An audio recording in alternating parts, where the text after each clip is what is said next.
চম্পা mini কিচেনে সবাইকে স্বাগত। আজকের একটা রেসিপি নিয়ে এসেছি। আজকের বানাবো গন্ধরাজ চিকেন। গন্ধরাজ চিকেনটা কেমন বানাবো তোমরা দেখতে থাকো। প্রথমে আমি চিকেনটা ম্যারিনেট করে রাখবো। দেখো কী কী মশলা দিই। প্রথমে দিয়ে দিয়েছিলাম লবণ, তারপরে দিয়েছিলাম জিরের গুঁড়ো, ধনের গুঁড়ো আর গোলমরিচের গুঁড়ো। তারপরে দিয়েছিলাম আদা রসুনের পেস্ট, আর দিয়েছিলাম কাঁচা লঙ্কা বাটা 1 চামচ মতন, আর দিয়েছিলাম ফ্যাটানো টক দই, আর দিয়ে দিয়েছিলাম সবার লাস্টে কিছুটা গন্ধরাজ লেবুর সবুজ অংশটা দিয়েছিলাম, আর কিছুটা দিয়েছিলাম সর্ষের তেল। এবারে আমি চিকেনটা ভালো করে মাখিয়ে রাখবো। যেহেতু এটা গন্ধরাজ চিকেন, ওই জন্য আমি দিয়ে দেবো কিছুটা গন্ধরাজ লেবুর রস, আর দিয়ে দেবো 2-3টে পাতা আর একটু গন্ধরাজের লেবুর টুকরো দিয়ে আমি রেস্টে রেখে দিয়েছিলাম প্রায় 2 ঘন্টা।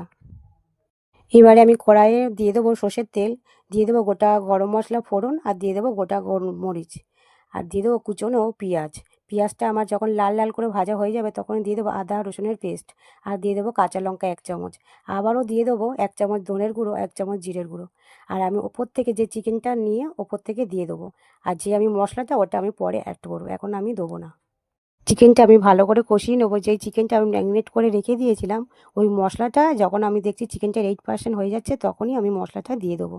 দিয়ে ভালো করে ঢাকা দিয়ে দিয়ে কষবো। যেহেতু এটা গন্ধরাজ চিকেন, আবারও আমি দিয়ে দিয়েছিলাম গন্ধরাজ লেবু পাতা, দিয়েছিলাম গন্ধরাজ লেবু 2 টুকরো দিয়েছিলাম। স্বাদটা বাড়ানোর জন্য আমি দিয়ে দেবো হালকা একটু চিনি, আর হালকা করে একটু জল দিয়ে আমি ফুটিয়ে নেবো, বেশিক্ষণ ফোটাবো না। হয়ে গেছে আমার গন্ধরাজ চিকেন। চটজলদি রেসিপি, খুবই এটা দারুণ খেতে। তোমরা একবার বানিয়ে খেয়ে দেখবেন। যারা একদম রিচ পছন্দ করো না, যারা খুব একদম লাইট পছন্দ করো, তারা এই রেসিপিটা খেতে পারো। খুবই সুন্দর হয়। সবসময় খেয়ে চিকেন খেতে ভালো লাগে না। আজকের মতো এইটুকু, টাটা।